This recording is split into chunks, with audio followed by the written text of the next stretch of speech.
Okay, we're going to go ahead and get started. Good morning, good afternoon, depending on where you are in the world today. My name is Ben Follett. I'm a structural engineer working for SCIA in the United States, and today I'm going to be giving the presentation on SCIA Engineer What's New in version 16. So before we jump into the bulk of the presentation, I want to just go through a bit of an agenda. So today, some of the content we're going to talk about are some of the new workflows for Eurocode 2 concrete design, some extensions of steel connections and composite beam design both in the US and in Eurocode, some nice analysis and results-based improvements, more specifically some extensions for the US and the Brazilian markets, some customer feedback and options for how to access the help, and then some new functionality for the engineering report and BIM interoperability. During the presentation, the product engineers will be available to answer any questions. So if you have any questions, just type them into the chat window and the engineers can answer questions, and then we can also have a time for question and answer towards the end of the presentation. So let's go ahead and start by talking about some new workflows for Eurocode 2 concrete design. So really, why a new concrete design service? Four main reasons. First, transparency and results. Second, we wanted to create something obviously that was faster, easier to use. That falls into kind of the more intuitive workflow. And then finally, just something that had extra functionality, gave you more flexibility as the end user. The first thing we did is created some new output types. Obviously, the first output, the brief table output, is something that you're familiar with from previous SCIA output. But we also created a standard single-page output, and then a detailed full calculation output that has all the rendered formulas. As you can see here, this is just a simple example from one of the concrete checks for slenderness. You can see all the rendered formulas and the code provisions that are go along with those rendered formulas. Another part of the workflow that we tried to improve was to create a more logical service tree and settings menu. And so you can see in the Concrete 15 service tree, it's now a little bit more organized in the way that maybe you would like to work, where you're designing reinforcement, then you can actually input reinforcement and then check the reinforcement. So just different levels of workflow. Also, all the annexes and all the different settings are organized so that you can easily find the different settings for it, whether it's an annex or a specific type of design, shear, torsion, interaction diagram, whatever, and you can access those very simply and very easily. Now we're also supporting all different types of sections, so you can see the difference here from SCIA Engineer 14 to SCIA Engineer 15. So we have more advanced types of loading, including axial, shear, torsion, and strong and weak axis bending on not just rectangular, circular members, but all now general members.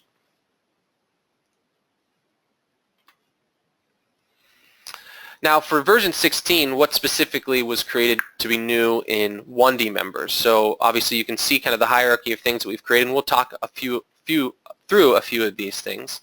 The first is speed. So on this particular example project, we had 648 one-dimensional members, multiple load cases and combinations, and you can see the time difference between the previous concrete design tools and the new concrete design tools. So a 300% speed improvement thanks to that multi-processing that we've included. We've also included design and checks for rib members. Ribs are basically a general cross-section. We have the automatic calculation of the slab effects to the ribs, and then you have the opportunity to either design the members and calculate the reinforcement or verify checking the members that are existing. We also have now included a simplified method for deflection, different from our code-dependent deflections, long-term deflections that existed before. So this simplified method gives you some flexibility, different from the finite element analysis method that was created before. Now, both methods have some advantages, obviously. One's more precise, while the other has some already defined combinations and is obviously much faster and much easier to kind of create. But both in the end prove to have comparable results. So the simplified method has really comparable results to the CDD long-term deflections that existed previously in SCIA Engineer. Also included in Release 16 is the reduction of moments and forces at certain locations for a more economical design. So this is found in codes, really in all codes, but specifically in some of the Eurocode provisions.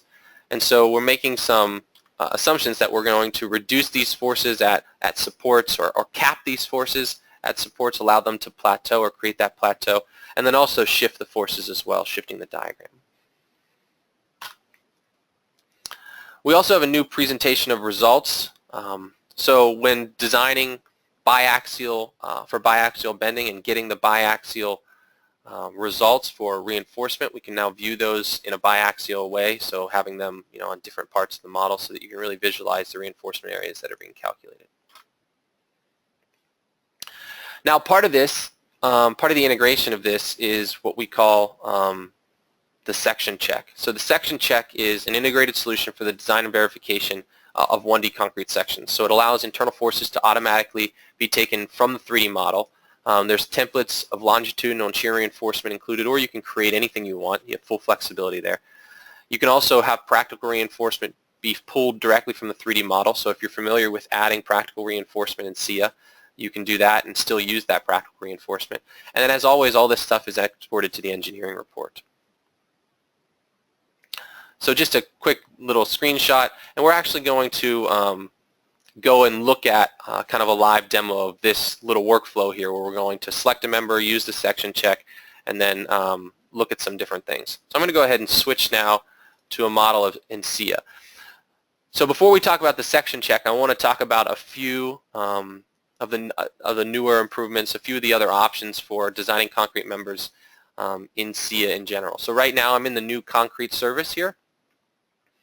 So the first thing we can do is under reinforcement design, I could select some members. So I've selected just a few beams and columns here, and I'm just going to click reinforcement design. And using the selected members and the combination I've selected, I can go ahead and select the value for instance, AS required, and click refresh. Now in this case, I've selected 18 members. We'll run through the design really quickly to then give us the output for those 18 members. Again, those new visual results with kind of the bi-axial moment being designed.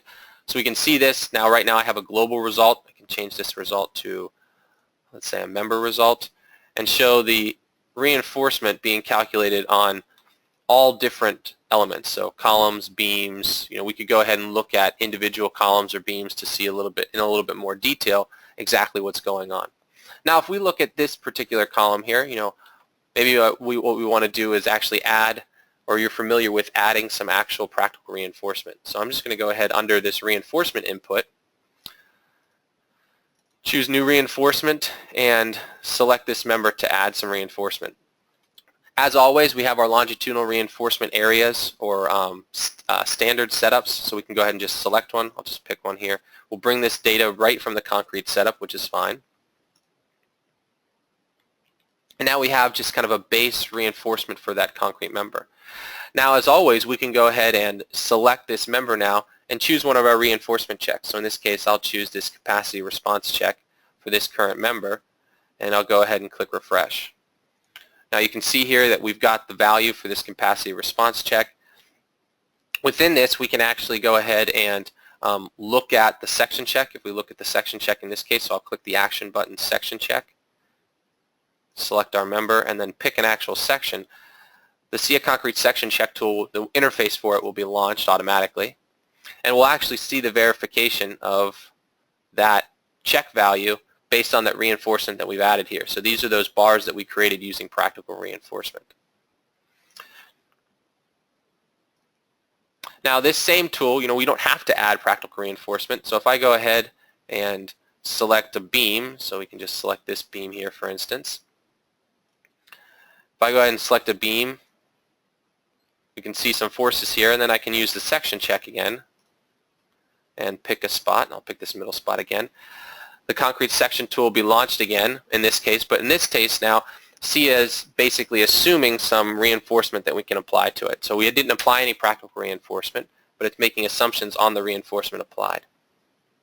Now I can go ahead, we have some issues for maximal bar distance that are here. We can go ahead and actually change our settings. So maybe I want in this case to change to a different layout here, and instead of 2 bars in the middle, I'm going to go ahead and change this to 1 bar, and I'm going to tick off this detailing so that these bars actually get done in analysis and design, and we can go ahead and now see the update of that particular thing. So this is updating automatically all the time.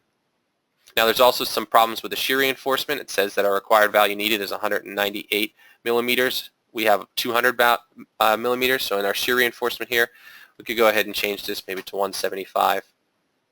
And again, things update. So now we're just adding, and we're making the design intuitive and doing an interactive design for all these concrete members. Right now the calculation of the cross section has been satisfied. We could export this into the engineering report if we want, or just close it out and continue designing.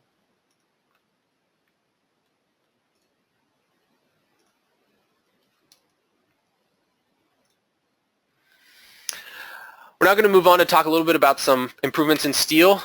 First, we're going to talk about the improvements in steel connections according to the new codes. And so in 15.3, we added some new methods for the calculation of connections with 4 bolts per row. This method was developed by Demenshaw and Jaspar, who are part of the Eurocode 3 committee.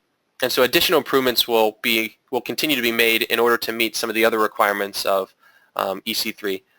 And so now these are now supported using both shear and moment. Additionally, the splice connection improvements in 15.2 included all the work needed for the refactoring of other beam to column connections, which have now been, so that those improvements have now been included as well. So as a result of all this kind of code architecture improvements, the speed of the calculation and the output are significantly improved, making SCIA a lot easier to use. And so in this, again, we've also added some new verification of weak axis bending based on the component method. So some existing components need to be adapted in order to take into account weak axis bending that's present. Additional components or failure modes are also then considered due to the nature of the load, namely the column flange twisting and the column web bending. So this method is taken from the following 2 publications. And so currently these methods are only available right now for these 4-bolt connections and will be implemented for all other connections in the coming releases. Additionally, as a result of refactoring between releases 14 and 16, we improved the output tables included in the output. So including the addition of Greek symbols, more intermediate calculation steps, we displayed more useful warnings and notes. Also the summary output was updated, and there were some issues that were corrected that allow the users better output. And finally, the summary output now contains a half-page summary of the calculation and the stiffness graphs that are being derived from the particular connection.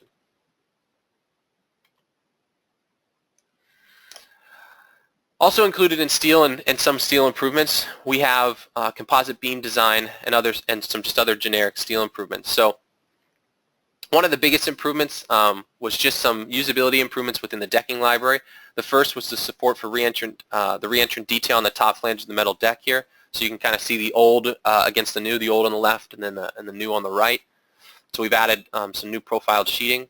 We've also added just some usability in the profiled sheeting. So now when you first add a piece of profiled sheeting or a deck, you're automatically launched into the decking catalog. So the menu for the catalog and the fullness of the catalog always shows up first, rather than having to search for the blue library button. We've also made some simple corrections to some naming and some values that were in previous releases. One of the nicest new features within the actual calculation model is the difference in the addition of a one-way versus a two-way deck. So a one-way deck now gives us, in a pure FEM analysis, better one-way load transfer, which is kind of historically the way that composite floors are looked at. So in beams, what we typically find in an FEM analysis is that we have non-zero moments at the hinges due to the slab stiffness, and also a portion of that load goes directly to the support because of the connection between the column and the slab. So the advantage of the one-way slab, we get less or almost no parasitic moments on simple beams. We get better transfer one direction, so we get better transfer of load to secondary beams so that they can then transfer those to primary beams or girders. We get a load path that's much easier to verify, much closer to traditional hand calculations. And then we have this adaptable stiffness in the weak direction in this case.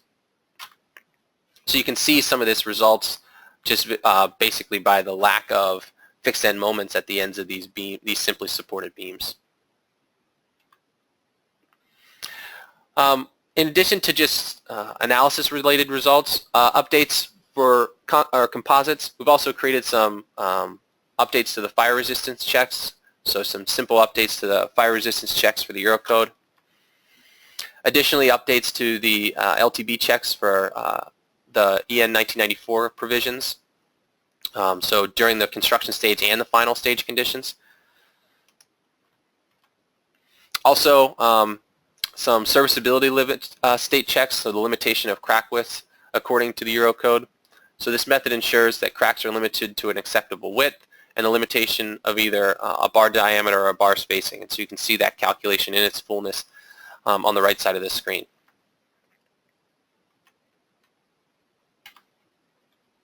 We've also added a vibration check and variable loading. So a simplified vibration check, deflections are from variable loads only. Again, so you can see exactly what's happening. This is one of the great benefits of what's going on in the composites and even what we saw in concrete, being able to have the fullness of the check shown so you can validate and verify exactly what's going on in the software. Moving away from composites, we also have the ability to create a coupled set optimization. So this is perfect for catalogs where values are explicitly defined. And so after the user parameterizes a cross-section as a geometrical shape, the user can then create a list of possible sizes that the different dimensions may have. We can then assign those as a list and the boundary conditions during the optimization in order to limit the possible outcomes of the existing shapes. So this makes it possible to optimize general cross-sections in the same way as standard rolled sections from a section library. So it really gives a lot of flexibility and functionality where maybe SCIA doesn't include a library, or we don't, or the library that you're creating is maybe based on some custom shapes.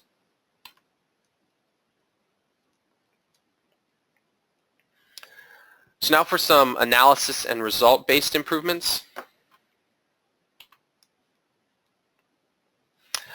The first within the output is just an inclusion of some plastic strains, some new three-dimensional results. Obviously the 3D results were included in a previous release, and so within those results now, as an extension of those results, we have not only plastic stresses and plastic strains, or just the 3D displacements or 3D stresses, but obviously all of these different types of results give the user a lot of flexibility in how they can validate and verify things. In this particular example, we have a kind of a plate-built structure with some load applied, and being able to actually see, where the strains in this case are, or where the failure or the member is going into that plastic region, where that's happening for this particular piece of steel. We've also made some nice extensions to general plasticity. So the first is the inclusion of the von Mies stresses, the Tresca, the Mohr-Coulomb, and the Drucker-Prager.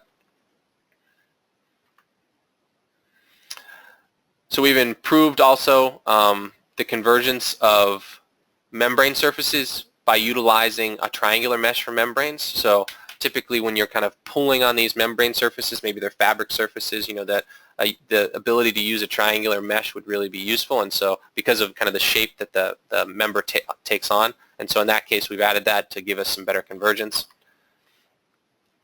Also, like we mentioned before, one of the just kind of explaining in detail, one of the levels of new general plasticity is this Drucker-Prager, and one that people I think are familiar with is this idea of a truss analogy. And so we have this material where we've got this load and how the load is kind of spread through this particular element, and so we have an elastic and plastic kind of distribution of these particular elements, and so we can see how the elements start to distribute, how we get more in the Drucker-Prager, we get more of a true kind of truss-based distribution rather than kind of a smattering of the load across the element. And then also if we go ahead and actually look at some of those stresses, we get that real, we can actually very definably see that real kind of truss there based on that load applied.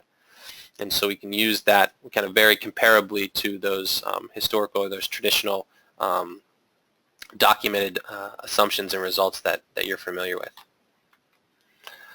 Some other basic enhancements to the system, the stabilization of soiling calculation for deep foundations, so we've added some new provisions for that. The possibility to stabilize nonlinear calculations, so Within the nonlinear setups, there's some a solver robustness ratio and some other information. The ability to neglect the direction of masses in the calculation, so we can negate that to allow us better modal results. And then also the possibility to select a method for time history analysis. So we have two methods now to be able to select for time history analysis within running a full dynamic or modal analysis.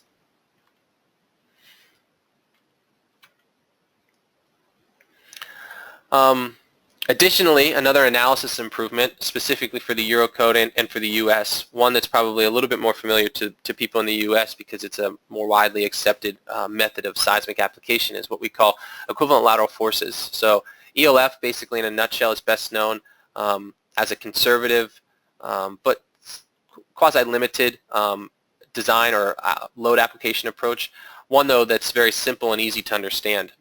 And so essentially what we're having here is that we have these stories and masses are appropriated to stories, and a load is applied based on the masses at individual stories. And so that's how the load, like the entire base shear, is divided throughout the building. And so we have a few different options for how this load can be applied, whether it be a linear distribution, as you kind of see in the graph here, a polynomial distribution of accelerations. This is actually a requirement or the method that AISC, the American loading code, subscribes to. We can also see just kind of some of the output in the summary results, whether it be the masses at each story. So in this case, we see the masses at each story, and then also the loads, whether they're the moments or the story forces at each story, so that we could also see a total mass and a total base shear at each story. Another really nice new improvement, I know one of the nicest ones that I've heard from a lot of our users, is and change to the automatic mesh refinement for the addition of adding multiple load cases. So now all the load cases that exist within your model, you could do mesh refinement or have the system do mesh refinement based on more than one just load case. I know previously a lot of people were using just self-weight or dead load, and so now you have the option to see and understand how the system is optimized and refined for all different types of loading.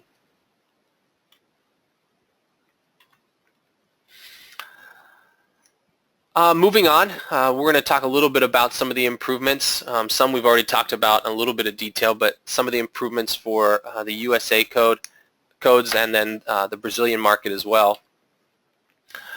The first is within composite design. Obviously, we talked about composite design for Eurocode. We also want to talk a little bit about composite design for AISC, the American code, because there are some differences. So the main functionality here in this release is a speed and usability improvement. So first, we included a brand new multi-stage auto design and optimization that concerns itself with the optimal cross-section, the number of shear studs designed, and also the required camber for serviceability conditions. We've also made some really great speed improvements, which you'll see. We're going to go ahead and live demo this. And then we also have a brand new report that's very similar to what you see in Eurocode for concrete and for composite steel, both on layouts with drawings, also brief summary detailed reports. And then finally, we have some really nice labels for the final documentation, whether you're producing plan views or you just need the data to be able to put in your engineering report, some really nice documentation for the way that engineers typically want to see the cross-section, the studs, and the given camber. So again, I'm going to go ahead and switch here to a model here. And so in this particular model, I have a composite floor already built. We've got some loads already created. One thing I want to mention is just like we talked about in Eurocode, and this kind of workflow of creating the geometry is the same whether we're talking in Eurocode or we're talking in the American code. If I select the system here, we select the slab here, we can see that the analysis model has standard metal or composite deck. So selecting one of these decks will launch into the profile library. And this is that profile library that we talked about with different decking manufacturers, so all the European or American decking manufacturers. In this case, I've chosen a Volcraft deck. That's an American decking manufacturer. And so that Volcraft deck, when chosen, has all the corresponding geometry and all the corresponding stiffness properties automatically calculated by SCIA. Now I've also selected a concrete material. So for our topping, I've selected that it's a one-way deck, and I've also selected a total thickness. That overall thickness and decking profile are used in this little picture, kind of to give you an idea of exactly what's going on with that deck. Now if I wanted to rotate that deck, I can choose the LCS and I can change that LCS angle. Also, when we go ahead and select a member here, we have, obviously these are plate ribs. Plate ribs can be created directly using the structure service, either by clicking on rib or by using that connect members and nodes tool and creating things automatically as 1D members that exist in the same plane as a slab as a rib element. Now within the rib element, there's a few new options. The first is this type of connection. So there's a few different options within type of connection. Standard composite action is kind of the standard that we would find here in the United States. Essentially what that means is that there's no eccentricity between the slab and the beam, which is therefore not going to give you some induced axial forces in the beam itself. Now if you do want to include those axial forces, you really want to include the real geometry of the composite system, we can use what's called advanced composite action. We also have an option for without composite action. This functions the same way as just a standard non-composite member. And so if you wanted to connect your whole system and then choose maybe your roof members or other members in the system that wanted to be without composite action, you would get the same results that you would if you used a 1D member and then connected that 1D member to a 2D slab as a internal edge. Finally, we have the calculation of the shape of the rib. So within the shape of the rib, we had some traditional T-symmetric and other results. Now we have an automatic calculation, which you can see defined here, the effective width defined here by the width of, or this gray portion. And here you can see that effective width kind of grayed out here when you're using that automatic calculation. Now I have some results, I already have some loads applied, some load cases. We have a load combination and results classes already set up. I can go ahead and really quickly just run the analysis on this model. So we'll get some analysis related results, and then we can go ahead and look at the design ourselves. So now in the composite service here, the first thing we can validate or look at for this particular case in the American code is the setup. And there's a separate setup for the European code with all the provisions for that. So in this American code setup, we have our calculation approach, whether you want to do a design or check. You know, a design is going to be the full optimization, which we'll walk through. We can restrict the beam depth. We can choose our design approach, whether it be to minimize or select the smallest beam size, if we want to minimize the number of studs and therefore then try to select the beam size based on that. Or we want to do a balance condition, which actually is kind of a best of both worlds approach, where the beam size and the number of studs is more in a middle range between 35 and 55% composite action. We can also design the camber or choose that the camber is not designed, or choose to input the camber directly based on some deflection limits. And so now we're doing a full optimization for not only strength but serviceability conditions as well. So with these provisions set, I'm going to go ahead and choose the 1D member composite. And then we can choose our output, whether it's max unity check or uniform result.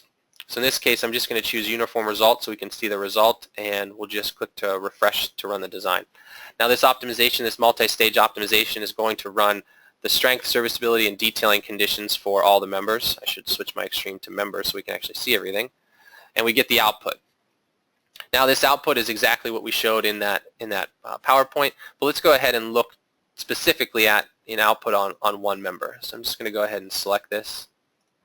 Now we can always get a brief output, right? Just a standard table. That's pretty standard in SCIA Engineer in general. But we can also see the really detailed output that's created in composites. So this detailed output includes all the information that you would need to validate any check. So we have the input data, design forces, the steel cross-section, composite properties, etc. Moment diagram and stud layouts, including the detailing checks for the studs and the concrete cover and the spacing of the studs. And then, step by step, the calculation that's going into taken into account for this particular optimization. So the first part of the optimization is obviously in the construction stage before the concrete has cured. And so we have the beam strength, basically the strength of the system and the loads applied only when taking into account the steel itself. And so we have the beams, the strength of the steel. Then we have the final stage composite, so with the studs included, so the positive flexural strength. Even though there is no negative bending in this particular element, we still are going to calculate and show you the output for negative bending. Also the beam shear strength, and then that final composite check. Here you can see we don't have any negative bending, so there's no negative bending unity check. And then finally the construction stage and final stage serviceability checks. So construction stage is where we use camber because we need to camber the beam based on the deflections, the higher deflections in that construction stage. We do a live load serviceability check, which does not include camber, so you're not allowed to camber the beam for just live load at the end, but then a total serviceability check for total live and dead load with the camber included. Ultimately, this leads us to a complete kind of little summary of all the checks that are being included in this optimization. And so different load cases, different load combinations are being used in different stages of the optimization. So really to make it a multi-stage strength, serviceability, and detailing optimization. Now all of this information, this output can be included obviously in the engineering report. Now one thing that we have to do when we finalize the design, is you're familiar with using the steel service. When you run an optimization, you auto-design a steel beam. As soon as you leave the steel service, you lose results, and that's because your results were tied to previous cross-sections and sizes and stiffness of the previous model. And so we need to update these changes that we're making to the analysis model. So really kind of rectifying the differences between analysis and design. And to do that, we'll choose this Apply Design Proposals to the model. When we do that, it shows for us kind of this composite beam to auto-design. It's telling us our design proposals for individual members and their change of composite action, which is ultimately changing the number of studs that is created. We can choose to apply all changes or to just apply certain changes. In this case, we'll apply all and click OK. We're going to lose our results, and in that case, we just do a quick rerun of the results. And then, as always, we can go back and verify that members have been optimized and finalized appropriately. And so we can just run it again to get the final results. And if any changes were made, we can view those changes and keep to kind of sharpening our pencil with this.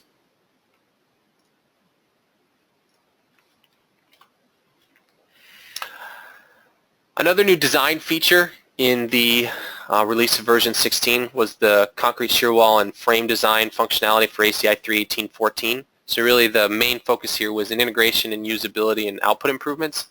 So we have an integrated shear wall and moment frame design for ACI and AISC provisions. Automatic creation of all lateral load combinations, including seismic load combinations. Automatic recognition of concrete frame and concrete core elements, including all shear wall boundary conditions, so automatically applying loads and reinforcement schemes to shear walls.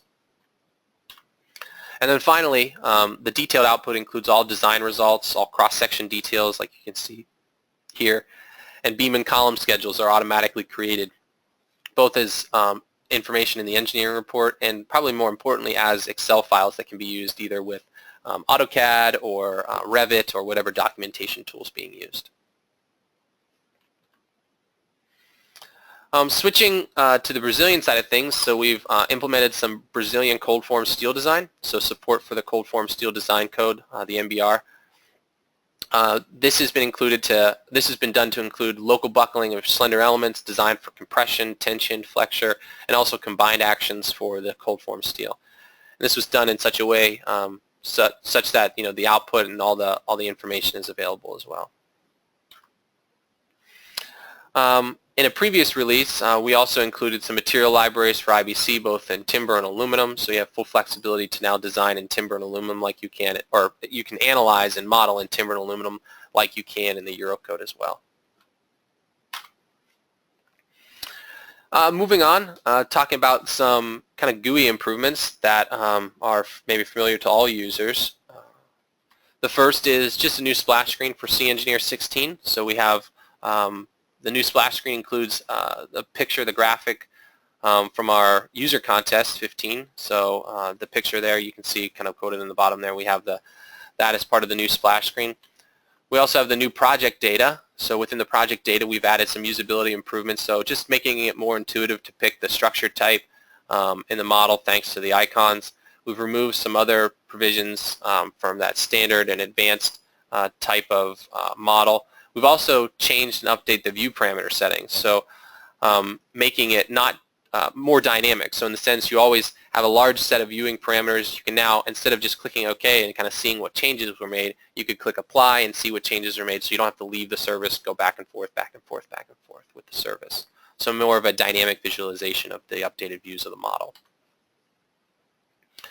We've also added some hotkeys, copy, move, undo, redo, and repeat command. And then one I want to show off a little bit is the use of the web help and the customer satisfaction tools. So if I go back to my model here really quickly, the first one that I really like is one of the hotkeys. And so we've had hotkeys before, but one of the hotkeys that's really nice if you're a CAD user is being able to model something and then to execute the previous command, just hitting enter again to restart that previous command. And so that makes things a little bit more intuitive, a little bit more flexible in how you create geometry and how you use some of the keys when you're modeling. The other here is located in the top right-hand corner. So the first is this user feedback, so you can choose positive, negative, or suggestion. And so when we choose something here, maybe positive feedback, we can tell what the positive feedback is. So we could you can include a screenshot. So if your positive feedback or negative feedback, for that matter, is what's currently shown on your screen, you can include the screenshot in your email address and some other information. This will go directly to the development department, and all those things are getting reviewed. The other then is the search for web help. So if you're not familiar with composites and you don't know, or if you're not familiar with something else in the system and you want to search it directly rather than going into the online help and kind of digging for it yourself, just come in here and type in whatever you're looking for. So composites, hit enter, then it launches us directly into that web search help. And so here, that composite analysis model, the theoretical background, it launches us right into this. And so we have exactly, it's much more user-friendly and much easier to kind of search and parse through the data for the help.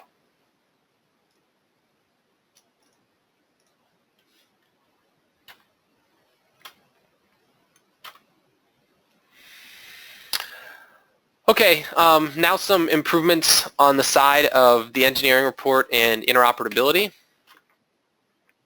So we've included some performance-based results or performance-based improvements into the engineering report. So the first is inserting of PDF files into the report.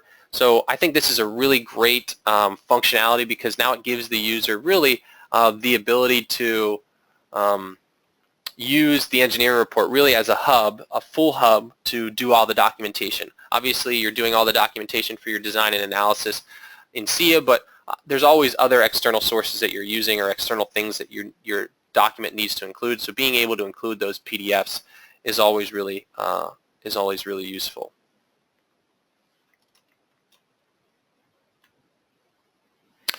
We've also included some improvements to the generator of result pictures. So you have the option to generate multiple result pictures at the same time. So based on a picture that you imported, you can use multiple results, so you can see multiple results using the same picture. You don't have to copy and paste anymore.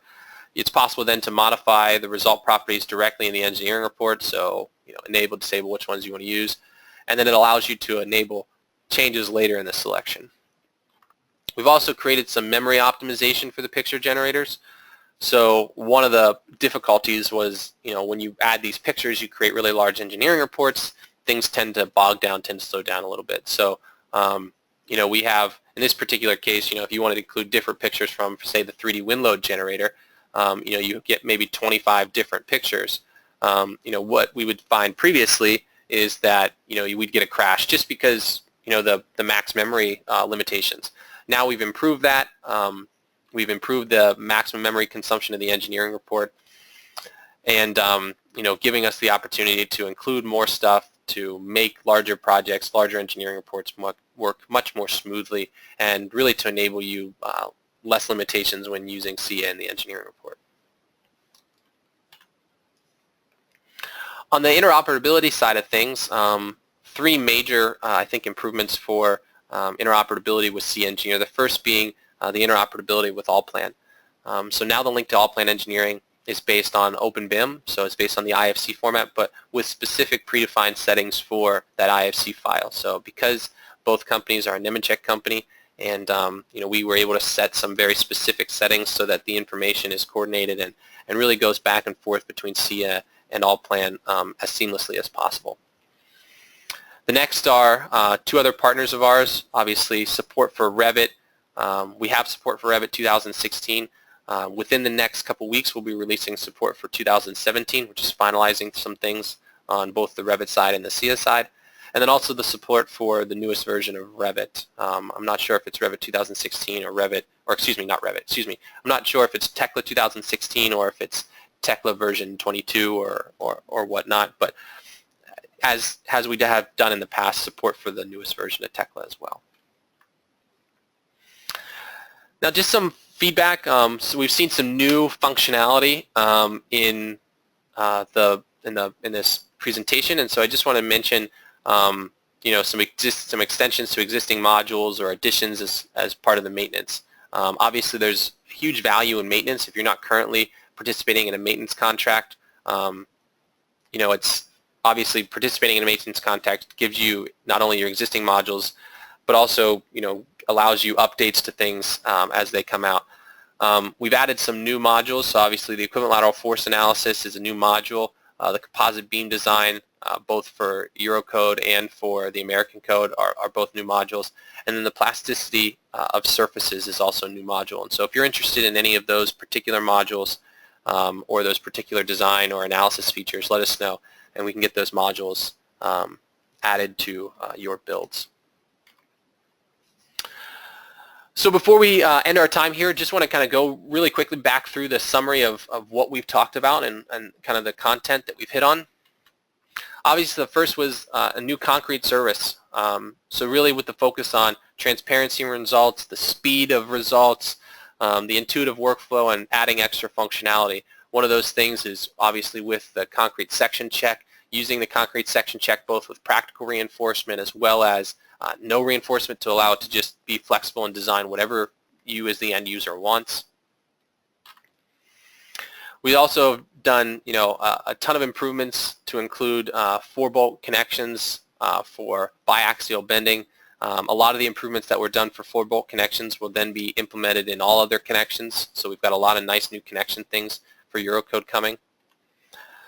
Composite improvements, whether it's one-way, two-way deck options, new design outputs for both the Eurocode and the American code, whether it's fire resistance checks or LTB checks or serviceability limit checks. New analysis results and results improvements, where we talked about the strain, plastic strains, the equivalent lateral force procedure, automatic mesh refinement, direct time history integration, being able to choose your time history method. Obviously, extended support for both the American code with composites and shear walls, and the Brazilian code with the cold form. A smattering of GUI improvements, whether it be the splash screen, the project data, the hotkeys, the view parameters, or the web help and customer feedback. All of these things aimed at giving our users a better experience in SCIA, but also being able to have our users provide as much feedback and as much suggestions as possible so that we can continue to make SCIA the project or the platform that you, the end user, wants to use. And then finally, the engineering report and BIM, being able to add PDFs, some optimization for better update, better regeneration of pictures and other items so that you can use and have more information in your engineering report so you're not limited. And then also the BIM improvements, a better link using IFC to Allplan, a new link for Revit 2017, and also a new link for the most recent version of Tekla. So with that, I thank you for your presentation on today's webinar, What's New in Version 16 of SCIA Engineer. I know that some of the PEs have been answering questions throughout the presentation. If you have other questions, we can go ahead and answer some of those directly. If they haven't already been answered, you can ask them directly in the chat window or in the question window, and we'll leave the meeting open for a few more minutes to take any questions that you guys have. But otherwise, if you have any direct questions, you can look on our website for more information, www.scia.net. You can contact the support team, or you can contact Cyril, whose email address is there, or if you have questions about the United States market, you can contact me directly at b.follett@scia.net. So we'll take some time for some questions.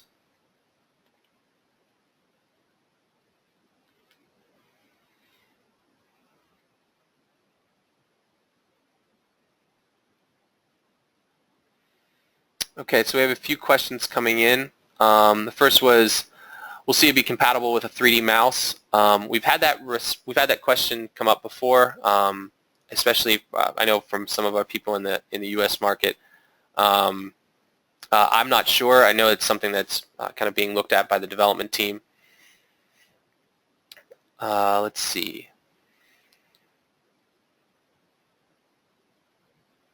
So concrete design for slabs. I know that that's being worked on right now. The concrete design for slabs is being worked on right now for Eurocode and for the US code. So both should be finalized, as somebody said here, both should be finalized in the next major release. I think version 16.1's for sure for the American codes, and I think probably for the other codes as well.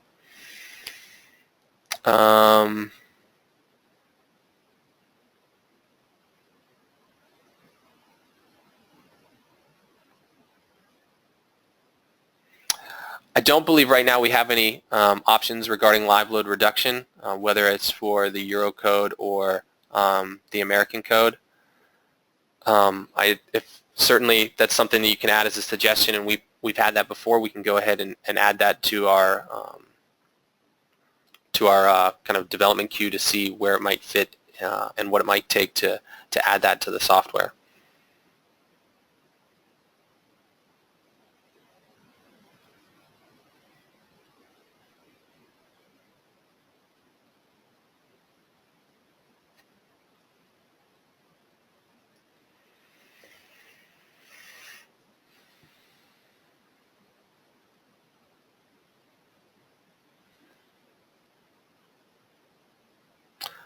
As far as we got some other concrete questions coming in on punching shear in the Eurocode for reinforced concrete slabs. I believe that punching shear is being worked on both for Eurocode and for the American code right now. And so both those things I think are looked at being updated as improvements for the coming releases.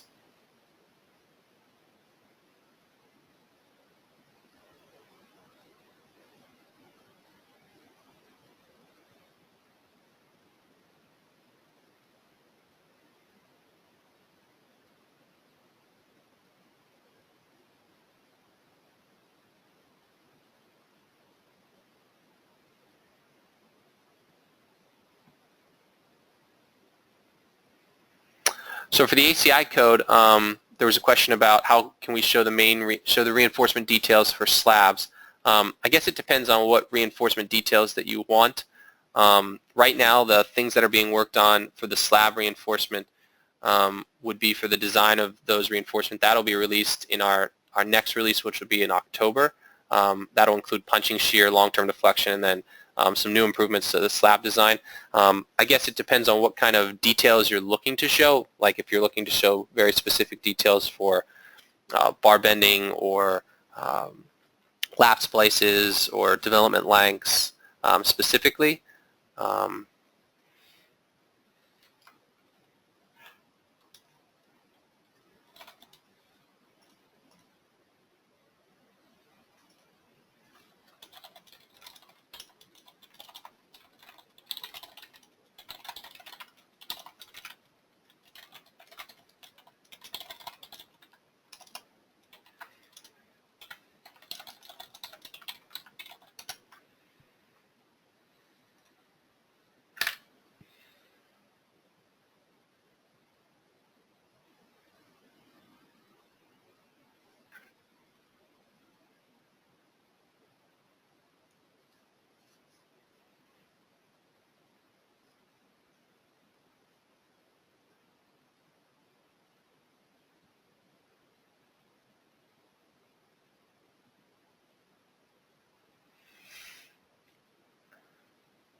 As far as the video of the webinar, I think the webinar is being recorded.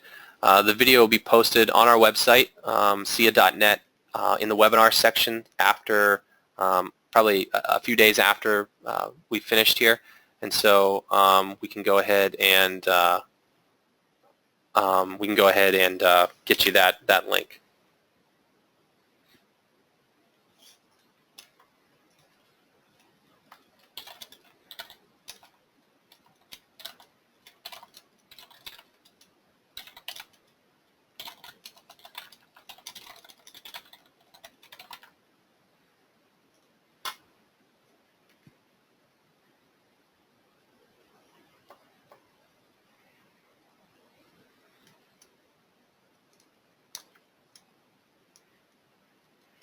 Well, notional horizontal loads, I know not specifically about the Eurocode, but in the American code, when we model notional loads, we can model them as just point loads, and then include those within the nonlinear calculations. We model those as the notional loads that we have to calculate the notional loads in the American code. For instance, it's a 0.002 times the provisions of AISC, and so we do those in the system then as just horizontal point loads on nodes.